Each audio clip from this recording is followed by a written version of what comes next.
Hey everyone, welcome to Sad Panda Presents. This is a podcast about music. We're going to talk about some different albums that we're listening to. Right now we're going through the staff pick list on the consequenceofsound.net. And we are going to be talking about the Smiths. It's number 69. Nice. Yeah, it on is. the list. Fair warning, we may say coarse things or offensive things, use adult language, words. I'm Andrew. And I'm Shane. What's going on, my man? Oh, not a lot, man. Just still up here at the lake, turning into a lake person. Yeah. So recently over the 4th of July, Andrew came down and gave me a bunch of things for recording to make us sound better and stuff like that.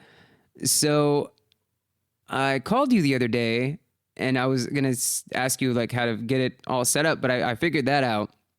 But there's one thing I had a problem with, and that's the microphone stand.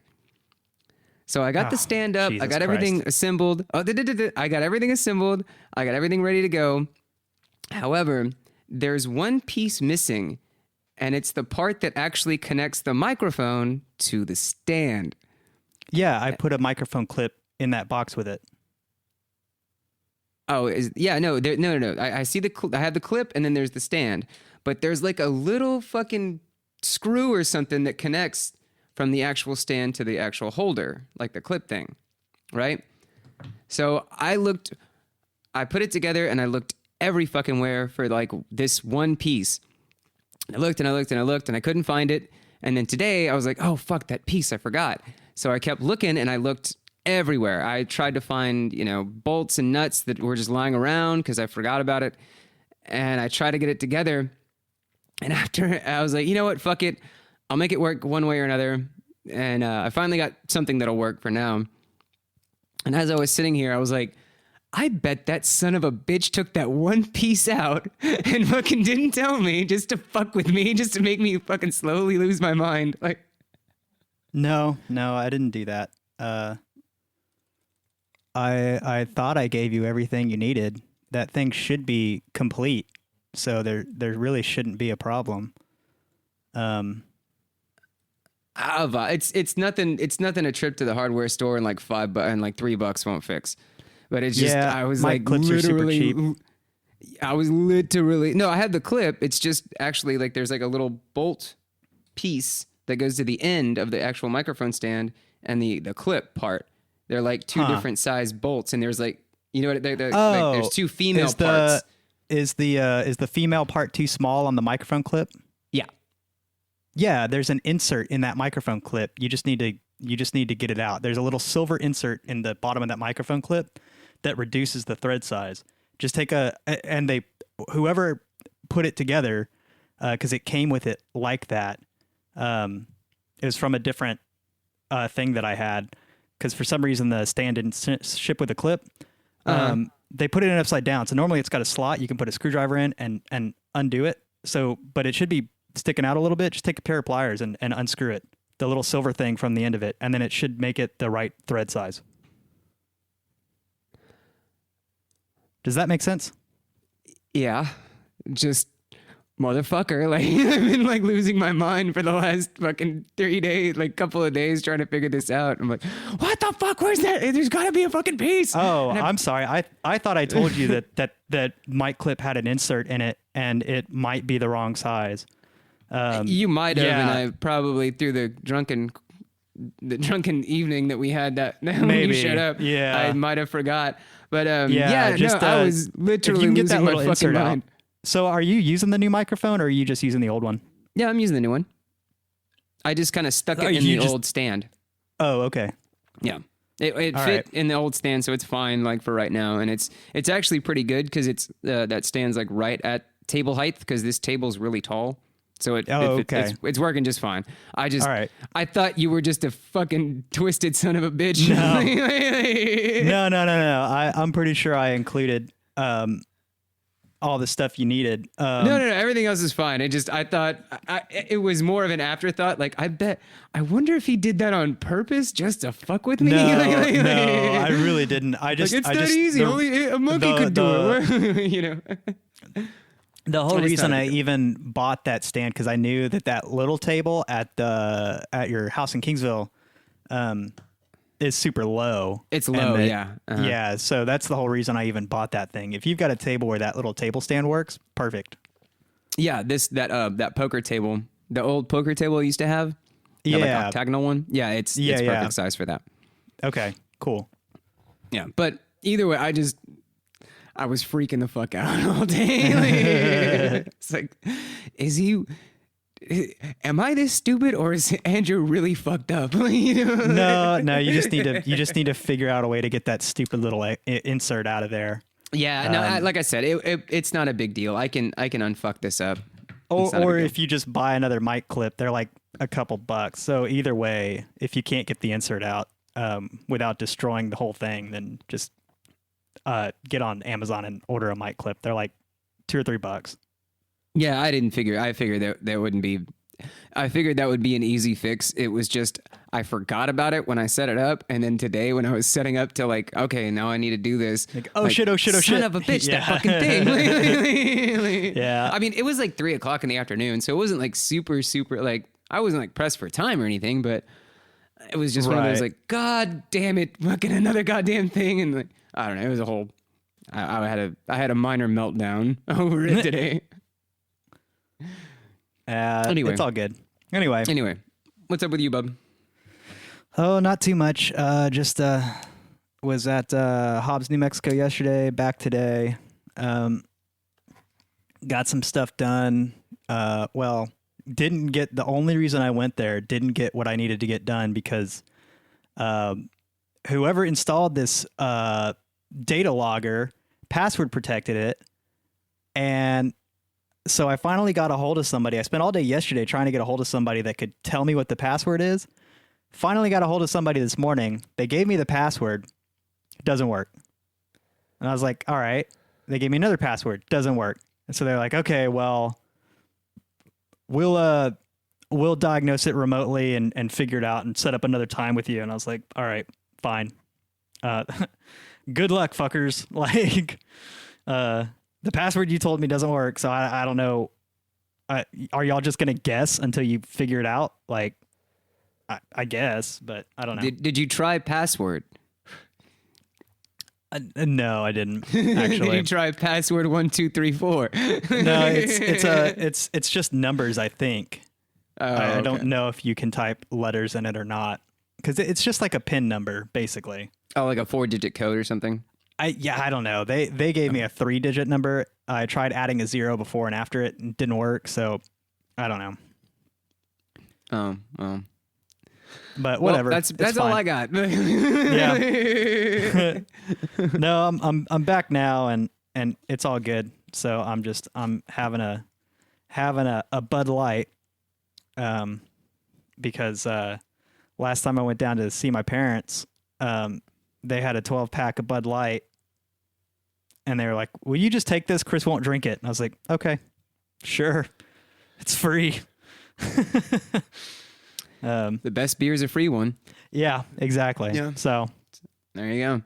Yeah, I actually, it's funny because I bought Coors because I was at the store earlier and I was like, you know what? I'm going to get something light. I was like, how about Coors? I haven't had that in a minute. And it's funny that you're not drinking Coors. Fucking weird. Yeah. No, I'm out. I'm doing it for Bud Light. Yeah. In your honor. In your honor. In your honor. Yeah. So yeah, I don't know. Fucking the Smiths. So yeah, the Smiths. So before we start, Andrew, I have a question for you. Go ahead. Does the body rule the mind, or does the mind rule the body? I guess that really depends. Because in certain situations, I can overcome, like things that my body is reacting to. But then, then again, like, so that would be mind over body. But then again, I've also had food poisoning before, and my mind was not in control at all. my asshole was in control. You can't will that down. Yeah. No, you cannot. It is your body rejecting everything that's in it and expelling all things Exorcist style. And yeah, my mind was not in control that day. But or if like you shit your pants or something, like sometimes your body just like, nah, man. Like, you know what I noticed the other day? I noticed something. I was taking a nap, and like, have you ever like twitched yourself awake, where you just had like a weird like twitch and you wake yourself up? Oh yeah, 100%. Yeah, I did that. I've been doing that more recently, and I can't figure out why. And so I was like, maybe my body's in control. I don't know. Well, I don't know. I like to think my mind's in control, but then I'm man, I don't really trust my mind. You know what I mean? Like sometimes, like just let my body, your body's like, dude, just shut it down. You're done. Go to sleep. Yeah. I don't know, man. I don't know. I think it's just a situational thing, right? Like, I mean, true. One could argue that technically your brain controls all of those functions subconsciously anyway. Because, it's the controller. But, I think your question was more in relation to active control. Well, sometimes, when alcohol is involved, sometimes the brain just goes to sleep and your body just keeps going, man. Like, yeah. Yeah, that's true. Been there, done that. And if you're a smart ass like me, sometimes my mouth just moves and my brain's like, whoa, wait, hey, whoa, slow down. You're saying a lot of shit right now. Yeah, I don't know, man. I don't know. It was just it was actually one of the lines from from this album that we're talking about. Right. So let's moving on. Have you, before listening to this, did you know anything about the Smiths, or did you listen to them or anything like that? I knew there was a band called the Smiths. Heard. Okay. What about you? Well, for me, I knew of the Smiths and I knew of Morrissey because I was an emo kid and all my friends knew the Smiths and Morrissey. But I was more familiar with Morrissey's solo work than the actual Smiths. And so I knew of them, and I knew of a lot of bands that I listened to were heavily influenced by them. Especially, there's a band, in fact, called Pretty Girls Make Graves, which is one of the songs on this album. And they, obviously directly influenced by them. Right. I know The Faint, they talk about them a lot. Who else? She Wants Revenge and Interpol also talk about them. Okay. I really, honestly, I'm glad I didn't get into them at that time, because I would have been fucking, that black eyeliner would have just come on real fucking hard, dude. Like, I'm glad I'm a lot older when I listened to him, because I would have been like, oh man, this would have been some like Elliott Smith level depression shit for my life. You know what I mean? Yeah, a black hole. Right. Yeah, no, I really wasn't familiar with the Smiths, and leaving this album, I don't know. This is an 80s album. It was released in 84. And holy shit, does it sound like it? Yes, it is. It is 80s. Mm-hmm. Like this album made me think of The Breakfast Club pretty much the entire time. Just because of like, I don't know. It just like, I was like, this sounds like a fucking 80s high school dance. This whole album just sounds like an 80s high school dance. So I immediately thought of The Breakfast Club because, that's the most 80s high school movie I'm aware of. Really, you think Breakfast is the most 80s high school movie? It was the first thing that came to mind, so it's the one that's most obvious to me. Okay. I'm just thinking about all the 80s high school type movies, and I mean, I guess there's like guess- Bill and Ted's Excellent Adventure.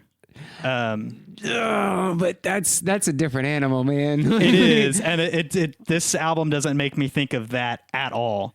No, especially because I think at part 2, when they go to the big dance or whatever, the concert, Primus is actually playing, and I was like, that's more of I think Bill and Ted's more of like a Primacy style. You know what I mean? Yeah, I mean they're just Cheech and more Chong or some shit. They're just you more know? hard rock in general. Yeah, like a than- Van Halen more feel, you know? Yeah. So I don't know. I don't know. I see. Well, the like 80s high school movies. The one that I guess I've watched more and kind of appreciate more is Fast Times at Ridgemont High. Okay. Like Okay. Yeah. Because I had the long hair. I looked like a surfer, so I got called Spicoli a lot. Like, Yeah. oh, dude. So I just didn't watch that movie a lot. I think I've seen it maybe once or twice, and I don't really remember much about it. Because I saw it a long time ago when I was young, and okay, it was a movie, but it wasn't. You know what I mean? Like it didn't stick with me the way that I guess like Bill and Ted would have. And Breakfast Club, I just saw a million fucking times because it was always on TV all the time, always. And we also watched it in school like 1,000 times because that's just a movie they love to show in schools for some reason. Really? Dude, I swear I saw this in like middle school at least once and high school at least once. And then like, I guess there's also, no, that's older than that. So never mind. I was going to say Grease, but that's more centered around like the 60s. So Yeah. I don't think I ever saw that in high. I didn't see Breakfast Club until like way later in life. I think I was like in my early 20s or something before I saw that movie. Oh, really? Yeah. I don't know, man. I feel like that movie came across my radar way more often, and Fast Times was like I had to seek it out to see it. Yeah, well, it's a little that and Fast Times is a little more risque. Yeah. It deals with more adult things than the fucking Breakfast Club does. Oh, So- weird. I guess I don't know. I never saw it. Oh, weird. Anyway, it's very very 80s for sure. And when they just kind of doing some research, John Marr and Morrissey, John Marr is the guitar player. We Okay. also got Andy Rourke and Mike Joyce on the drums. But Morrissey and John Marr were big friends, and they liked they were really into films and theater and books and stuff like that. So when they met,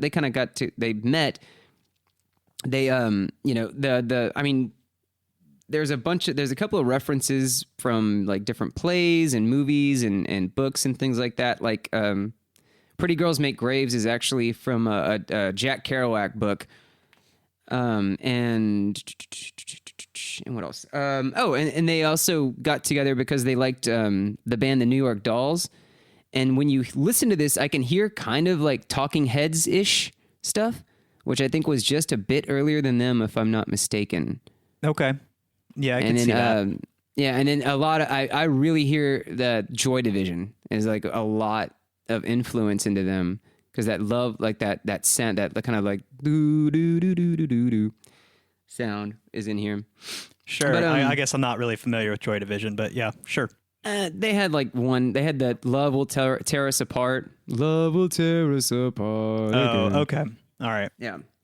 So I can hear a lot of that in here. But in fact, the speaking of the film and art and stuff that they liked, the cover art is actually an actor named Joe D'Alessandro, and Okay. that's from Andy Warhol's movie Flesh that came out in '68. Oh, okay. So I think they like watched that movie and just had that that image that they liked to do the album art. Right on. So first impressions on this album. What are your first impressions? I liked it. I really. It's not like it didn't blow me away or anything like that, but it was. I give it more positive than negative. I think it was very.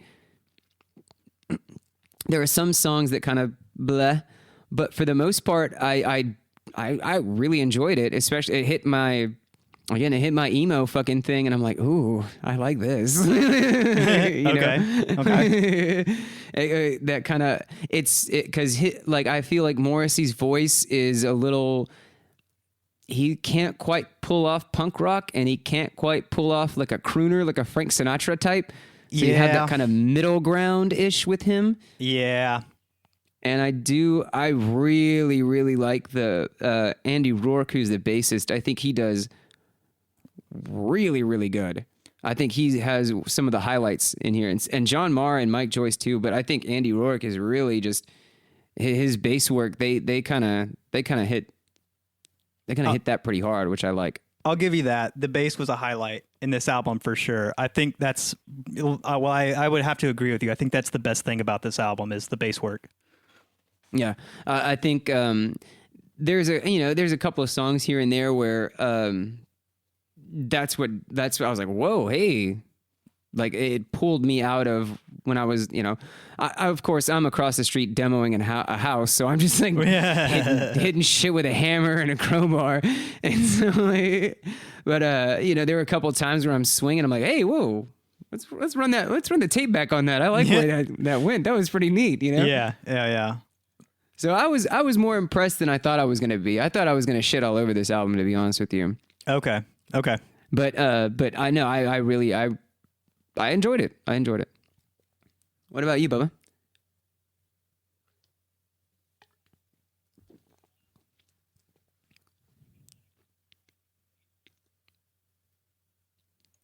I mean, it's like I said, I think the bass work is pretty good.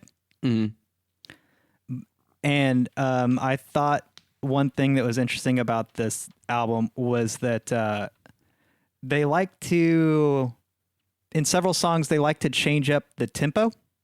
Yeah, that's neat. That's what I like too. And so I thought that was pretty interesting. But overall, a lot of the songs sound the same to me. And Morrissey sounds like a shitty Billy Idol. Okay. I can agree with that. Because you know what I mean? Because like his normal singing tone when he's not like getting after it sounds like Billy Idol when he's not getting after it, kind of. But then he does like all this shitty falsetto, like, ooh, ooh, ooh, and it like I'm like, okay, Art, why? It doesn't sound very good. I only remember that in like a couple of parts. It's but in like it's memorable. In like 3 or 4 songs, and usually it happens for like the last 30 seconds to a minute of a song, and you can just lose it. Because I don't think it's very good. And he's not capable, or it seems I could be wrong because maybe he didn't try this, but like when Billy Idol like really gets after it, it's fucking right on, man. He just fucking nails it. You know what I mean? And so this, and he doesn't do that for me. So for me, I don't care for the singer, but I like, and I think that's why a lot of this sounds the same to me is Morrissey's voice. He's not very dynamic. I'll put it that way. He doesn't seem very dynamic to me. But like you said, the band behind him does a lot. And so the band behind him, I think, is really good. They just need a better singer. Well, that's why they broke up after like 3 years or some shit like that. So, But I see what you're saying, and I do agree. I agree to an extent that, but I think that you know he is kind of blasé as a singer, but I think you know as far as like what they're talking about in their writings, there's not in their lyrics, there's not a lot. They're not very happy. So No, like, you know what I mean? no. So like, But so I get like why he's kind of morose in his tone and that, and it's fun Sure. that they have that counterpart that you hear his kind of like somber voice, sure. and then you cut to them, and then you know some songs maybe are a lot happier or driving that kind of you know counterbalance that. I And guess I thought that was a plus, honestly. That counterpart. Yeah, okay. I'll give you the counterpart. It's just that the dull, monotonous droning is such a minus for me that after 2 listens, I don't ever want to listen to this album again. Heard. It's like it's like Ben Stein sings or something. Dude, you know? Yeah, that's not a bad analogy. Like there's some good stuff here. But dude, just like it doesn't feel like they're like I get that he's trying to be morose and shit, but it doesn't feel like there's any fucking passion behind his voice. Like, I mean, granted, we just came off of Tom Waits, and so like, you know what I mean? Like that dude Yeah, he was all is over the all fucking over place. the spectrum. But there was sad, there was happy, and you could feel like when he's being morose, like it's obvious, but it's also passionate, if that makes sense. Yeah, he can do all kinds of I mean, you know, he can do all kinds of ranges and styles and things like that. Yeah, but Where- he's got one of those voices that's very constricting because it sounds like he's gargling gravel the entire goddamn time. Yeah, for sure. So That's it's true. It's super restrictive, and I think this dude has a restrictive range. But I don't know, make me feel something, and it didn't. True, and you have to remember that this is their first album, so Okay. you know. So I think from what I hear, it you know, because I had him on loop all day, and in some of their later albums, he does kind of develop his voice a lot better, and he does get a little more. It's still that style, but he gets a. He gets a sharp, like he develops his chops, I guess you could say, Sure. where it's a lot more dynamic for sure. But Okay. this one, it's kind of middling, I guess you could say. Yeah. Yeah, I it was fine. It's fine. It's fine. Yeah, it's fine. It's fine. It's fine. You say fine like fine, and I say it's fine. You know, like Yeah, I guess. See, I that's guess. the difference. That's the difference in inflection that he doesn't seem to get. There's it's fine or it's fine. You know. Anyway. Yeah. Anyway. So you know. Did you like get into any like? Did you read the lyrics and kind of get into what they were talking about? Also, Nah. but wait, you know, before we get there, what is the deal with this dude and the word sacred? I don't know. Dude, he says sacred like 50 fucking times in this album. Yeah, Like a lot. yeah, I guess. I don't know. I had a hard time understanding some of the words, and I didn't look at the lyrics to answer your okay. question. Okay, well, he Generally, says I look at sacred lyrics a while ton. we're talking about songs. Yeah, because you're fucking yeah. I mean, I've gotten to a point where I regularly write notes, at least, about the sound of the songs and stuff. So, Well, there you go. Well, I guess that's more my that's kind of my job is to do the lyrics. yeah. So I mean, like, at least I have notes. There you go. And so, like, my favorites are going to be the ones that I most likely took the most notes of, because generally Yeah, when I'm notes, writing yeah. notes, if I don't like the song, I just write like either fine or meh or, you know, like, one line, and if I like Yeah, I the gotcha. song, I'll generally write like 3 or 4 lines of notes about it as I'm listening to it. Um, so it makes it easy. It makes it really easy to spot, and sometimes I'll star stuff if it just like really fucking hits me. Um, For sure.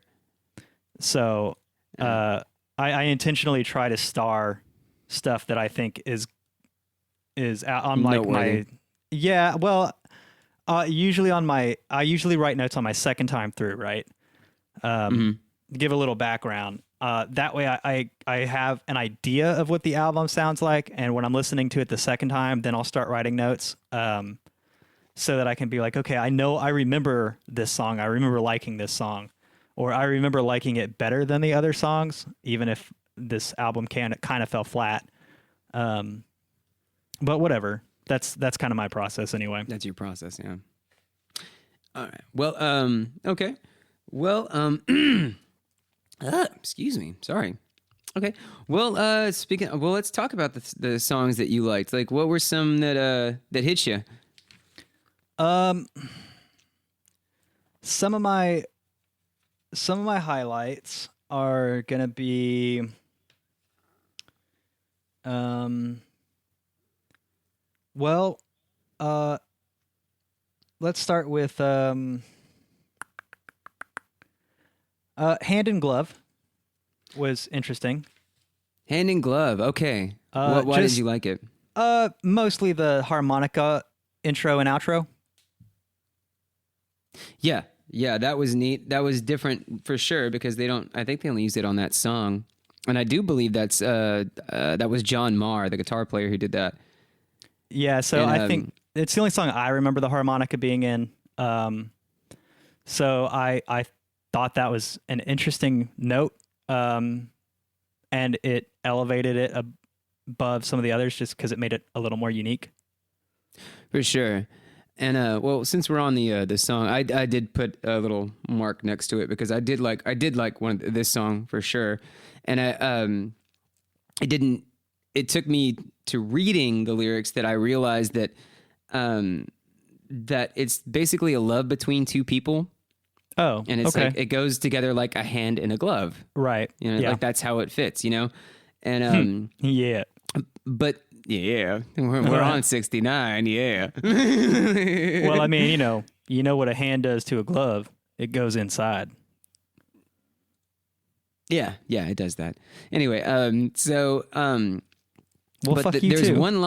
there's one line in this song that that really kind of turns the whole song, Okay, and it's and everything depends on how near you stand to me. And he's talking about basically, I don't care. You know, when I first listened to it, it was like I don't care. I love you. I don't care what people think and all that kind of stuff. But that line that and everything depends on how near you stand to me, that made me think like he's not talking about a girl, he's talking about a guy.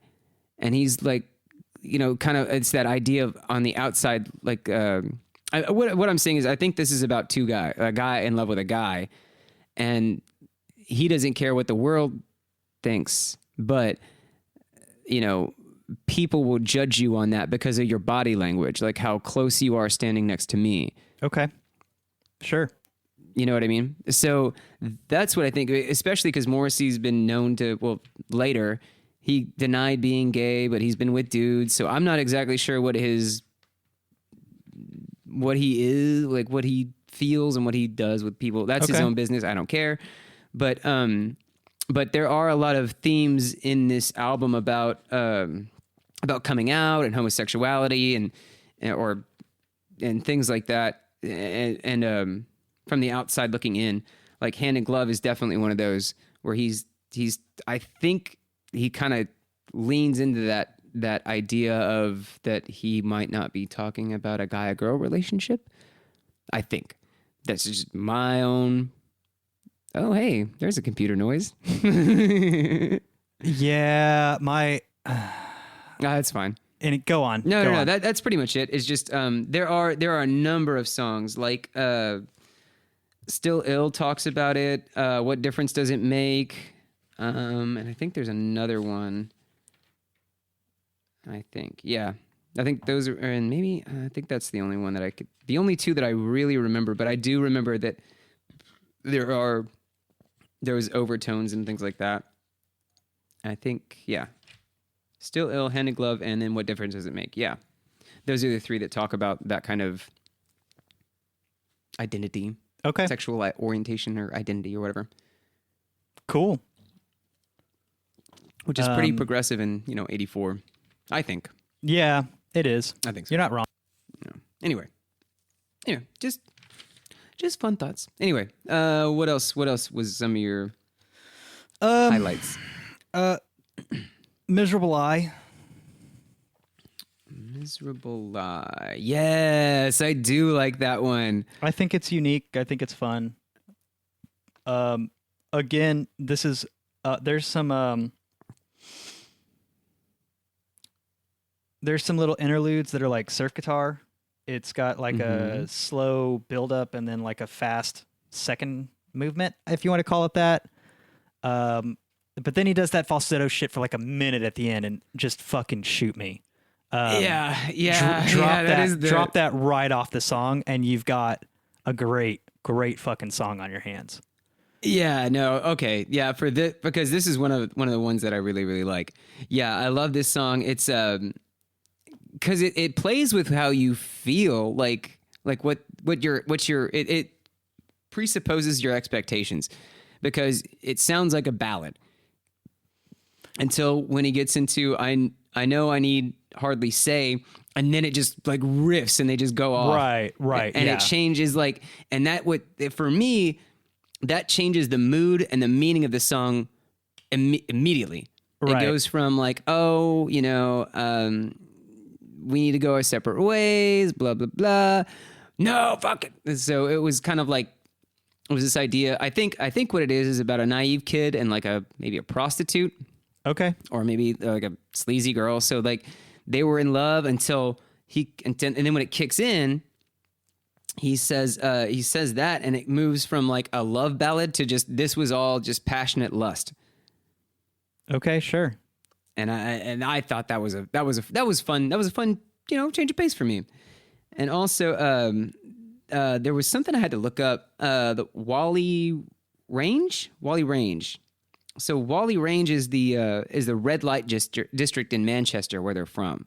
Okay. So he said we got a hotel and we got a room in Whalley Range. So that makes me think that she's a lady of the night, if you will. Yeah. Yeah. That would be a pretty dead giveaway.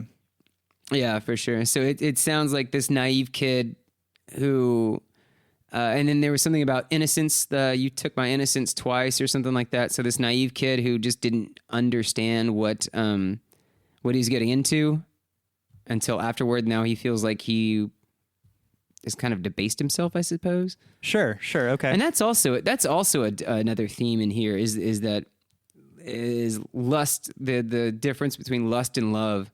There's a lot of that in this album too. Okay. So like for instance, in which is the one there was another one about that. Where is it? There was another song. Oh my God, we're killing me. Pretty Girls Make Graves. Oh, okay.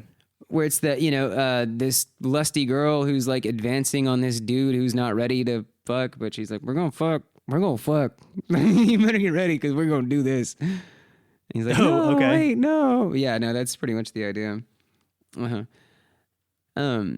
yeah. Yep. Yeah, Pretty Girls Make Graves. The only note I wrote was that it sounds like a road trip song. I don't know why. I don't remember enough about the song to tell you why I wrote that. Just something about the feel of the rhythm made me write that down, or maybe it's the bass line. I don't know. Yeah, for sure. Yeah, for sure. And and also about like losing virginity. Oh, so another one about that kind of theme is "Reel Around the Fountain." the opening song, and it's it kind of talks about the idea of like losing your virginity as a rite of passage into manhood. Right. Okay. So like he's talking about that, and like the reel around the fountain was like a dance, like a local dance that they did.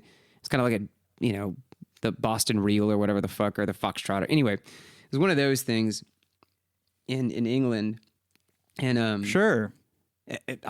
These are things I found from the internet. I don't know. Your guess is as good as mine, but this is what the internet says. And so like they said, there's a line where they said that she was easily led, which means she's easy, but, Right. they were half right. So like they were half right because I did fuck you, but you weren't like that easy. Like, you know what I mean? And there's a couple of notes on here as well. I dreamt about you last night and fell out of bed twice. That's a line from a play called A Taste of Honey, which is about a tomboy girl and a gay art student, and she has a bad mom, and they talk about that. Anyway, and then there's another. He talks about the imagery with the butterfly pinning, like pin like a butterfly. And that was a reference from a book or a short story, or I'm not sure if it's a short story. Anyway, from a writing piece from John Fowles called The Collector. And in that, what he does is he kind of, his sexual conquests, he attributes that to butterfly, like pinning butterflies as like a collection. Sure. Okay. So like this girl, she had this thing, A and notch on the belt. Yeah, but it's more specific. Like I think what it was is he had taken items from each girl that he slept with, and he kind of collected those. Okay. Does that make sense? But he like kind of. So he's a sociopath. Well, just for sexual conquest, like you ever like. I'm not proud of this, but you ever like taken panties from a girl you slept with, and like you show your friend, like, you know what I mean? It's like a trophy. No. I've been given panties, but I've never taken them without their knowledge. Oh yeah, me neither. I never did that. Yeah. Okay. Sure. I never did that. I heard about it in stories. Sure. Okay. So Hey, plausible deniability is all you need, right? yeah. That evidence is gone. The glove don't fit. You must have quit. Anyway, and there was also one thing that that happens throughout the progression of the story when he talks about slap. He says something about slap me in the face or slap me something. And at the end, he says, shove. And that's kind of like, it goes from like, like a slap and a tickle as like a, okay. But and then he goes to shove, where it gets, that changes that dynamic from being less aggressive to more aggressive. So like their relationship is deteriorating and becoming more violent and aggressive, and not as pristine as it once was. Right. Okay. So there's that. Yeah, I also liked I Don't Owe You Anything. I knew you were going to say that. I knew you were going to say that. Yeah, so I just opened the lyrics and started reading it. But I thought it had this kind of like island lounge kind of vibe to it. Which was fun, and this one did have a line that stuck out to me, that I thought was funny. What's that? It's I don't owe you anything, no, but you owe me something. Repay me now. And I was like, dude, that's uber creepy. That is rapey. That is very rapey. And like the first line of the song is bought on stolen wine. So I which I misheard as like, pour some stolen wine at some point. I don't know, but I got the stolen wine point, and I was just like, oh, this is a super creep song. I'm putting a star next to it. Yeah, no, for sure. it sounds the music in it sounds fantastic. It's a little unique to the album. No, it really is. It really, that's what I like about it. But it is super rapey. Yeah, it Yeah. is. So it's like the idea of he's trying to charm somebody, and I do like the wordplay of bought on stolen wine. That's pretty neat. You know, buying and selling, but in the reverse context. Yeah, I'm right there with you. I thought that was a good line too, or a good metaphor, I guess. It was a fun turn of phrase for sure. It was funny enough. It was the only song that lyrics stuck out to me in any way, shape, or form. So I don't know what that says about me, but we've already talked about that anyway. We've been through that many a time on many albums. And then of course you brought that up.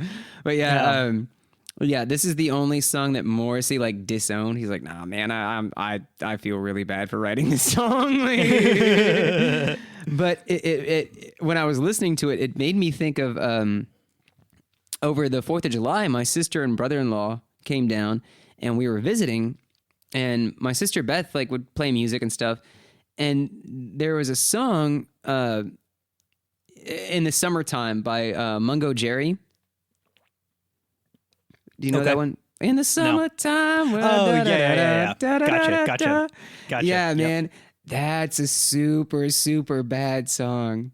Is it really? Yeah, man. In one of the lines, it says, have a drink, have a drive. Oh, yeah, I did know that. Yeah. Yeah. And also, one of the big line, the real fucking line is, if her daddy's rich, take her out for a meal. If her daddy's poor, do whatever you feel. Oh, yeah, that is a line. That's a line. Yeah, it sure is. Ooh. Yeah. But it sounds so happy. Right? No, that's the thing. Like, it's a fucking like, oh, whatever. It's so fucking catchy. Like laissez-faire. Yeah. Hey, let's have a drink and a drive. Yeah. And do like whatever this song kind of has that, upbeat, catchy. Well, I don't know if it's super upbeat, catchy, but it's got a catchiness to it. And like I said, it's got kind of that island vibe. So and honestly, it was very unique. So I paid attention more to this song than a lot of the others. But yeah, I opened the lyrics and started reading, and I was like, oh, of course. So,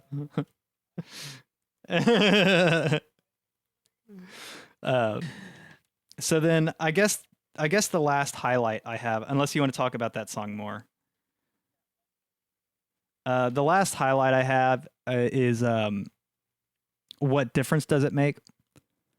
I thought this was a little unique. It had a very interesting riff coming in, and there's a call it a bridge, call it a chorus, whatever you want. Maybe it's their chorus, but it super changes up the song. And they hit it a couple of times, so I guess it would be a chorus. And I thought that was really fun. But again, he does the shitty falsetto thing at the end of the song for like 30 goddamn seconds. And I'm like, dude, can you just shut the fuck up and end the song? Please? Like, because... Got me. Like, that was the one that where it hit me. I was like, God damn, that falsetto is bad. So it would be one thing if he was like good at it, but he's just not. It's just not well developed, and it's just like, I don't know, man. It just doesn't, like, I like the song up to that point. Yeah, because I did like my first note is great intro. I love that intro. I thought it was really cool, and I love that driving beat and the melody. Like, yeah, it's a really cool riff. It's a really cool one. I like this song a lot. I like that about this song for sure. And again, it's talking about basically what it is. It's about a guy coming out to a friend of his, and the friend freaking the fuck out. And, okay. And so, yeah, I mean, that's really what, like, I'll love you, I took a bullet for you, but why are you freaking out? Like, what difference does it make? Does that make sense? So, yeah, it was that was kind of thing. And then the line that I wrote was, must be looking very old tonight. That was kind of like, I guess what happened was the person, and the main person is telling the friend about him coming out, and then his friend changed and he says, "You must be looking very old tonight," which is kind of like, I guess he's just more of a conventional type of view, where it's like Right. like yeah, that was pretty much it for that one. But yeah, it was that kind of idea. But again, about sexuality and coming out and Yeah. There are a number of that in here. Do you have any other highlights? I have 2 more. Yeah. There are 3 more. I want to talk about. Well, I mean, I guess we're just gonna hit every song. Fuck it. Just go through your other 2 highlights. It's all good. Yeah. So I think This Charming Man is a really good song. I like that one a lot. Oh, did I not bring that up? Nah. Oh, yeah, I like that one too. Yeah, This Charming Man, like that was the song where I would listen to it kind of just while I was working, and I kind of stopped and like, what song is this? Oh, it's fucking this song again. Like, oh fuck yeah, this is a good song. Yeah. Again, they had a really fun rhythm and a good bass line in here. They also, man, he did something a little different with his guitar on this song than the rest of them. He made it. He brought out some really like glassy, bright, like almost like crystally, like if you ever heard like glass wind chimes or some shit like that. That's that kind of sound where it's real jangly and bright. And I thought it fit the rest of the composition well. I don't know what the song's about lyrically, but whatever. Mm-hmm. I think it was very, I think that was probably the most unique song on this album for me. And it's basically about a kid is on his bike and he pops a tire and he's like, oh shit, I'm screwed. And then he meets the charming man in a car. Okay. And he's like, let's do stuff. And it's kind of well, not like do stuff, but let's like go out. No, not like that. But he's like, let's go off. And the idea, it kind of came from the idea of Dorian Gray, the portrait of Dorian Gray, because in the lyrics there's the Return the Ring and then the Charming Man, and in Dorian Gray they talk about the Charming Man, about Dorian calling off his engagement and the Charming Man kind of talking about it. But Return the Ring, when he says return the ring, he's like, no, you're too pretty. I know you're a poor kid, but you're too pretty to, let's go out. Right. Oh, I don't have a stitch to wear. So he's like a poor kid in like a higher society. He says, return the ring, like call off your engagement because you can do better, that kind of thing. Okay. Yeah. I think that's the idea. So I've got the Genius open, the Genius page open for this. And there was an interview with Johnny Marr, and it explained some of the sounds that he got with his guitar. So he said he had a Telecaster laid on top of his Fender Twin, turn the vibrato on, and then drop a knife with a metal handle on it to hit random strings, and recorded about 15 different tracks of guitar doing this in different tunings and different fingerings and stuff like that. So that a lot of people thought it was a Rickenbacker, but it was really a 54 Tele being hit with a fucking knife. Wow. So that must be where some of that jangly, glassy, like wind chimey effect comes from that I was talking about. Yeah, that's neat. That is super neat. So that makes me like this song all that much more. I just literally read that right now. So yeah. Yeah. That's neat. I didn't know that. That's cool. Yeah, I'm glad I read this while you were talking about whatever you're talking about. Whatever the fuck your stupid ass was saying, I don't know. You do the same shit.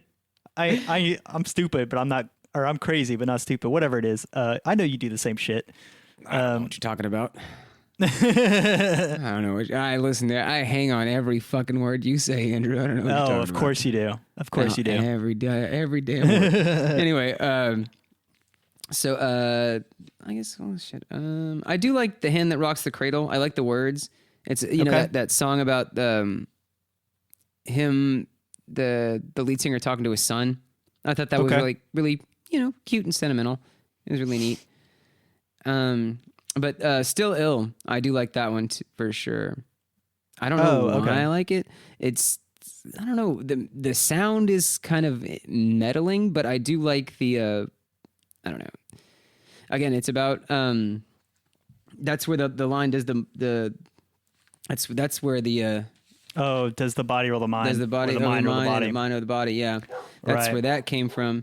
And that's kind of Still Ill, that's where he's having these like homosexual feelings and Oh, okay. he wants to he's like, am I sick? Why do I feel this way? Does you know what I mean? So it's that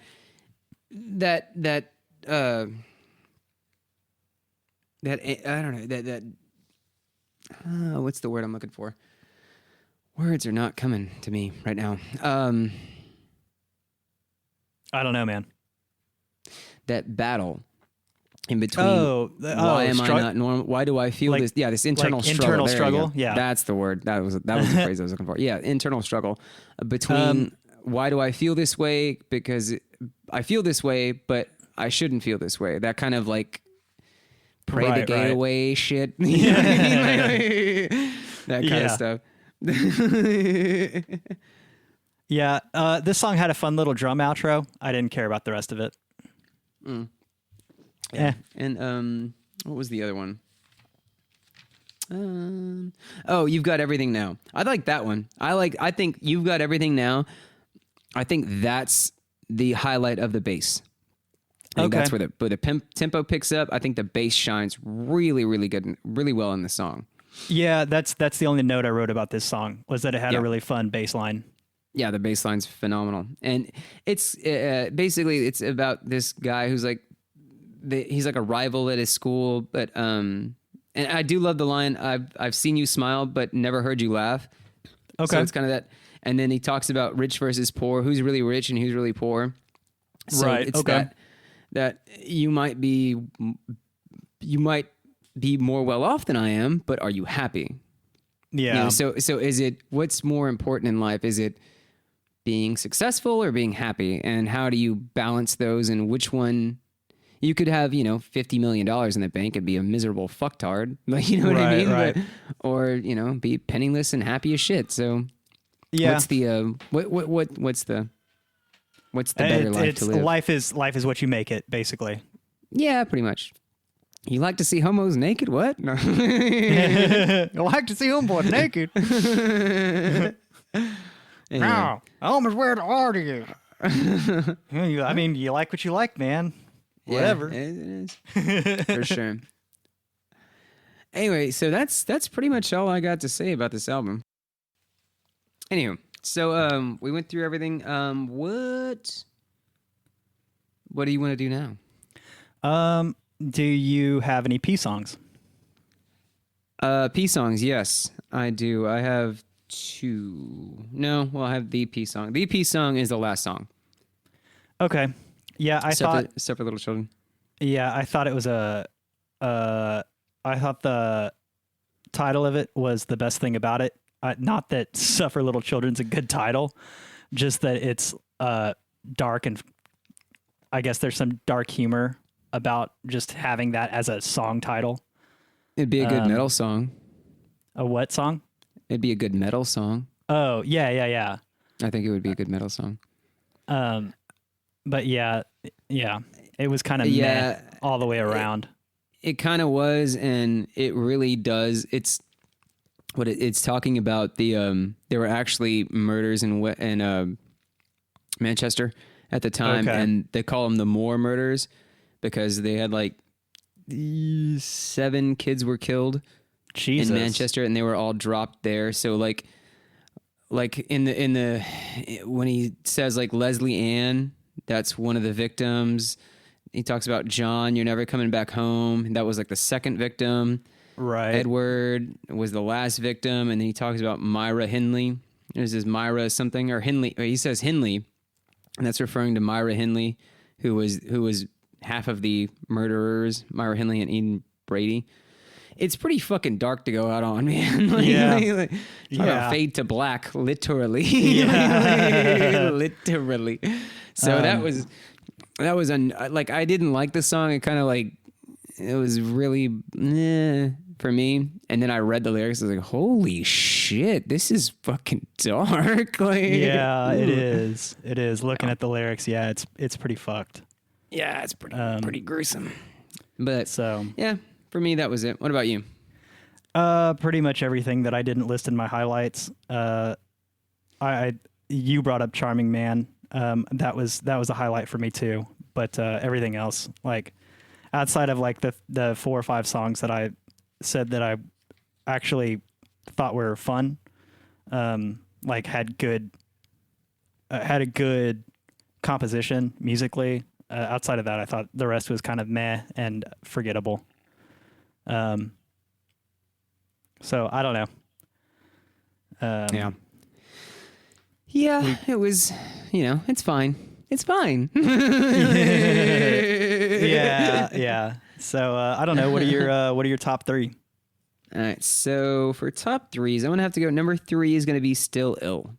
Okay. I don't know why, but I do like that song. For some reason, it rose above all the other ones that I liked. Like, especially like between that and What Difference Does It Make? I like the intro. Sorry, I don't know, but yeah, Still Ill. Okay. What about you? For number 3. Number 3, I'm gonna have to give it to What Difference Does It Make? Okay. Yeah. For the reasons that it was one of my highlights. Just being fun, having that interesting chorus. Despite the shitty falsetto ending, that's where I would hit the skip button, is right there at the end, just to cut off the end. But outside of that, I thought the song was a lot of fun. I thought it was written really well. Whatever the hell the lyrics are about. Yeah, for sure. Okay. I'm going to go with number 2 is This Charming Man. Okay. I just liked, it was very, I guess subversively. I didn't really catch the tones you were talking about, but I don't know. It was at least it was a story, like that's what I like, that it was like, it told a story about this kid and like doing stuff. I like that for sure. Okay. Yeah, I can get behind that. What about you? I'm going to put number 2 at I Don't Owe You Anything. Because of course. Of course. It just hit me well, and like I said, it had that kind of islandy lounge vibe sound, and it just resonated well with me. So that's where it's gonna sit. Is gonna be my number 2. Oh, fucking A. Right on, man. All right. Well, I'm gonna have to go. Number 1 is gonna be Miserable Lie, because I guess we're just doing fucking old stereotypes, because this is a good fuck you breakup song. I guess we're just gonna do this. Yeah, it really is, man. That just missed my top 3. It probably would have been my number 4. Yeah. But again, that falsetto ending, just dude. You just dropped that act for me. Yeah, that falsetto for sure. But I did like at the end, I think it's like the third, like there's like 30 or 45 seconds left. There's a pretty neat shred there right at the end. Yeah. I caught it on my like 6th or 7th listen. I was like, oh, there's that. That's neat. But it's got those little surf guitar interludes, and that was really fun. Yeah, for sure.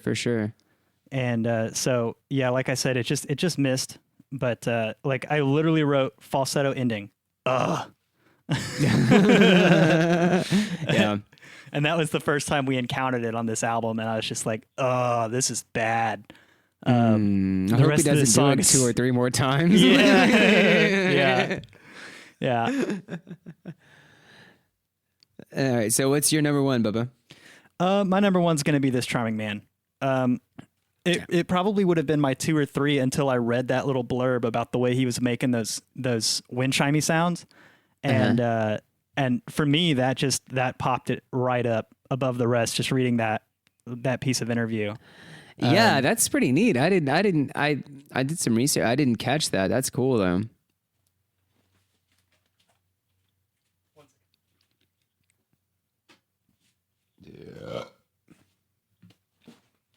Yeah, so that right there just kind of elevated it, and it also probably made it the most memorable song on the album for me. Yeah, for sure. And it's a good song. I think that's a good reason to sit it in my number one spot. Yeah, especially since you weren't like a huge fan of the album. But Right. At least right. there was some like, artistic flair that you could relate to for sure. Yeah, for sure. I feel you. Just super creative and something out of the ordinary. Like, like when Eddie Van Halen, because he had a lot of unique creative sounds, and one of his most famous being, The waffle iron. well, okay, I wasn't thinking about the waffle iron. I was thinking about when he takes a power drill and plays it and like runs it up in front of his pickup to make that whirring sound. That and fuck, I don't remember the name of the song. It's like, God damn it. I should know this, but I can't. It's on the tip of my tongue, but I can't remember it off the top of my head. But that's like a really famous thing that he did that nobody knew how he got that sound for so long. And because he was really secretive about some of the techniques he used to get some of his sounds. Because he didn't take lessons. He just learned by ear. I know we're not talking about Van Halen, but what I'm getting at is, But still, the creativity to go outside the box and try to find different tones and stuff like that. Right. And to do something so unique, just it's a story that's going to stick into my head. And I just think it's fun and it's creative and it's going to make that song the most memorable and bring it up to for sure. The cream rises. Doing like experimental shit to find new sounds. That's kind of what you do when you're an artist, right? Yeah. So, it really cements Johnny Marr in my head as a guitar player I had never heard of, and now I'm like, okay, this guy, along with Andy Rourke on the bass, like, all right, these guys, yeah, I like these guys. So. Yeah, actually, Johnny Marr, actually, you heard him before. You just didn't realize you heard him before. Oh, yeah? He was a full-fledged member of Modest Mouse when, which really? album? When the ship was sinking. Okay. When the ship was sinking, we all got out. I don't remember. They have stupid fucking long-ass album titles.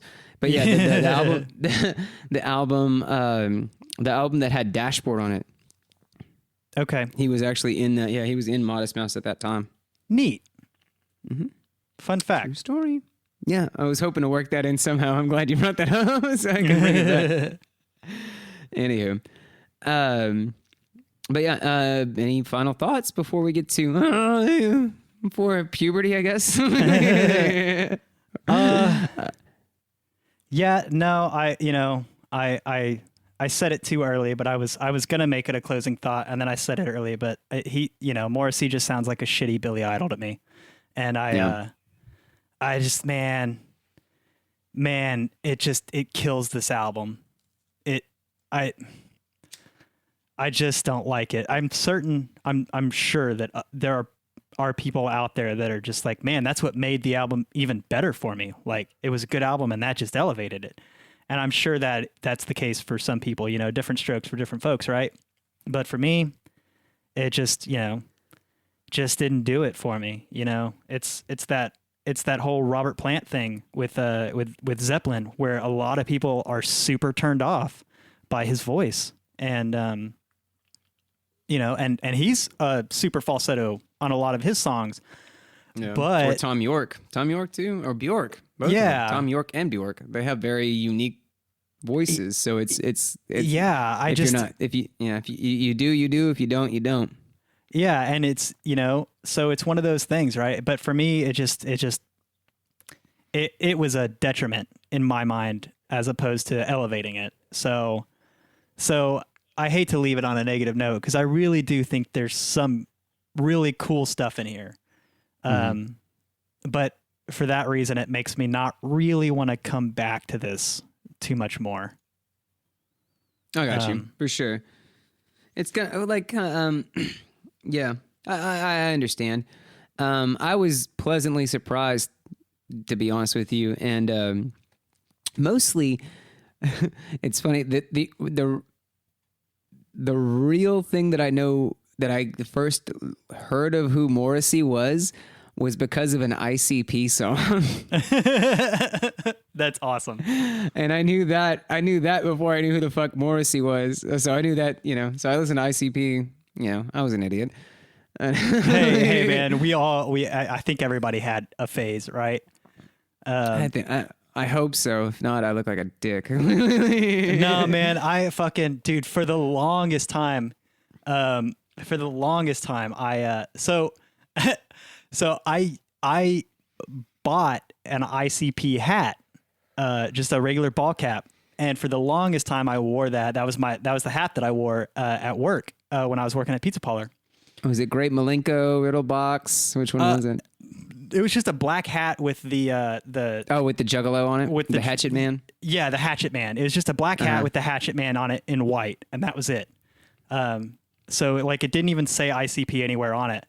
And I bought that before I really knew anything about ICP, just because I thought it was a cool design. And then all of a sudden you're committed. Well, yeah. Like all of a sudden, like I'm an ICP fan, and like one day somebody made a comment about it, and I was like, honestly, I don't even know what this is. And so then I listened to ICP, and I was like, you know what? Fuck it. I've been rocking this hat. I can dig on this for a little bit. And then as time went on, I was like, all right, these guys are. It's fun to like take a dive into their music because they do have some fun stuff. None of it's really that good. It's absurdum, which I like. You know what I mean? Like it's kind of it's silly. You know what I mean? Like it is. If you take them seriously, like you're going too far. Like right, no, dude. Like, right. And I think it's fun because of the silly aspect, and also those dudes are like super wholesome. At the end of the day, like if you've ever seen an interview with those guys, they're hysterical. Yeah, they're funny, and they have no ill will towards people. Like. And they're not dumb guys, and like they actually just want to have fun. And I rocked that hat for a long time, not knowing what the fuck I was wearing, but I'm not ashamed of it. Yeah.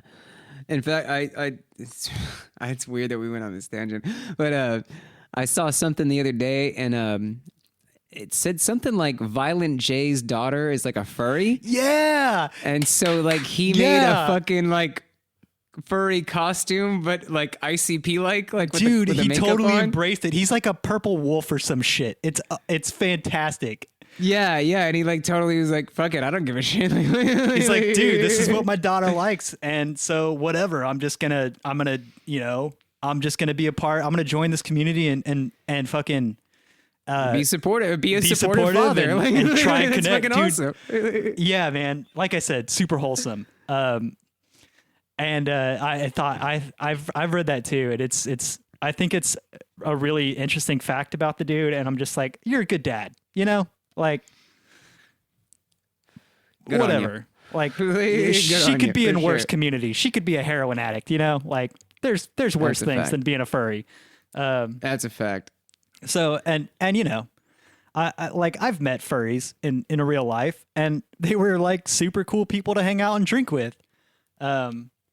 they would absolutely not tell me their real names, which is understandable because, That's the allure, the anonymity. You know what I Yeah. mean? Like I think that's like a fun thing that you could just go, well, I guess everybody now, like, fuck, you got to wear a mask. You put some sunglasses on, wear a ball hat, a baseball cap. You're fucking you can be any fucking body now. Like, yeah, yeah. So well, I saw a fucking meme about that. It was a picture of some people in fursuits, and it said, if they can figure out how to fuck in these, you can figure out how to wear a mask to eat Walmart. for real though. Like, So I thought, yeah, I'm glad this whole podcast we found a loop to furries. That makes me happy. hey man, we're on number 69. Like, we gotta do it. We gotta get in some shit, man. But Shane, Yes, sir. I have one more question for you. Go on. Between Slanted Enchanted and Goodbye Yellow Brick Road, where do you put this? Where do you rate this? This was probably the hardest question I've had to deal with since we went through. Because I like it. I don't think it's super great. Right. It's not Beck. You know what I mean? It's not Beck, but it's not bad. Right. Like, so I don't know, man. I would put it. My heart wants to say somewhere between like 9 Inch Nails and Siamese Dream. Okay. So somewhere in there, I think maybe just, I would say just. That's a pretty big range because your list. I know. For me, right? Like, Yes. like that's how it hits me in that Downward fucking Spiral weird, like, is at the very bottom. It's like bottom 5, and Siamese Dream for you is like top 5. It's like so top that's a pretty 5. big I know, range. Like, I know, like that's I go back and forth, man, and I have a real hard time like nailing down where I want it to be. I think I can help you out here because I would put this somewhere around the Refused or the Clash. I think I actually think I enjoyed some of this album. I think there are parts of this album I enjoyed because those are both right around the middle for me. They're both right above Imagine, but below Tommy for me. And I think there are several things in this album, especially, the vocals really do take it down a few notches. Like if they had a singer that really vibed with me, this would probably be up closer to like Wish You Were Here, Kill 'Em All, somewhere in that neighborhood. Because I love the music. Yeah. There's some really cool. Well, like you said, the bass is a very standout, and the guitar player is super creative. So I think there's a lot of good here that would make me listen to this whole album before I listened to Imagine again. But I think I enjoyed the Refused, the Clash, the Refused and the Clash, either around the same or a little bit more than I enjoyed this. Yeah, you know what? No, yeah, you did help me out. I think I'd put it just above the Clash. Okay. Just above the Clash. Yeah, I think it's probably right there with Refused for me, which is just under the Clash. But because man, I really liked there was something about the way the Clash does British rock that I actually quite enjoyed, and I think this is kind of in the same vein as the Refused, so I think I'm going to put it right around there. Yeah, I mean, yeah. Because I would almost call this like a post-punk album, because I feel like they kind of have that like punky. They want to be punky, but they're not. Yeah, yeah, I guess. I like.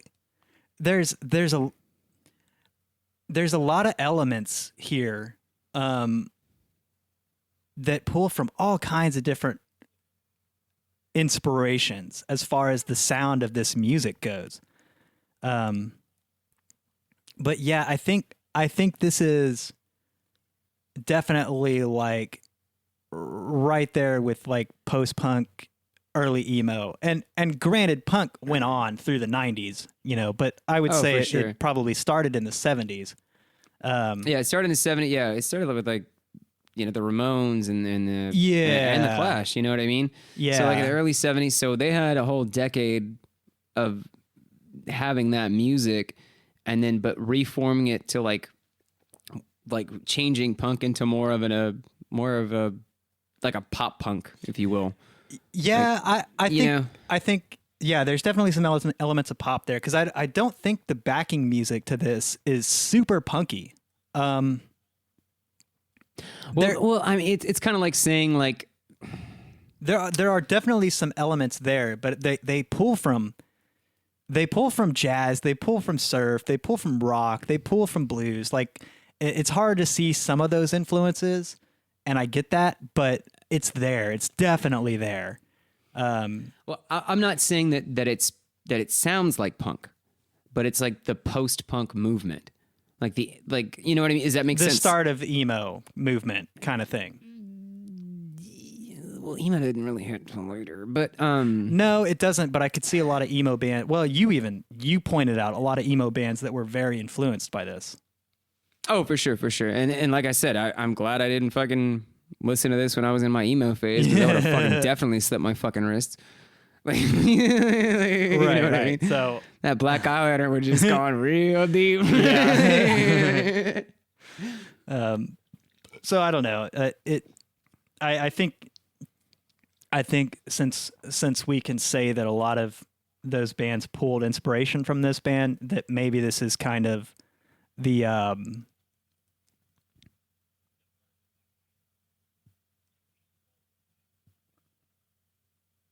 Yeah, I'd say that this is kind of the genesis of all that kind of like thing. And honestly, they kind of pushed the envelope on a lot of social issues.